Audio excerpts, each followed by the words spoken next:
ṣebí wọ́n ní náání náání náání ohun aní là ń náání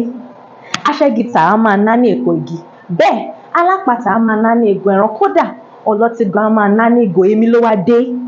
kí ló dé tó ṣe jẹ́ wípé a máa ń wá orúkọ òyìnbó fún gbogbo nǹkan tó bá jẹ́ tiwantiwa pàápàá jùlọ oúnjẹ. Mo lọ sí ilé ìtajà ní ọjọ́ kan mo ní mo fẹ́ ra nǹkan ìpanu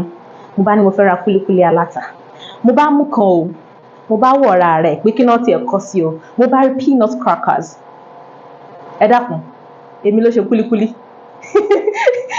èmi ló ṣe kúlíkúlí ká tó wí ká tó fọ̀ á rí pé àkàrà o bean cake ṣé bí dídín la máa ń dín àkàrà ṣá máa ń bèkì àkàrà ni àbí ẹgbà míì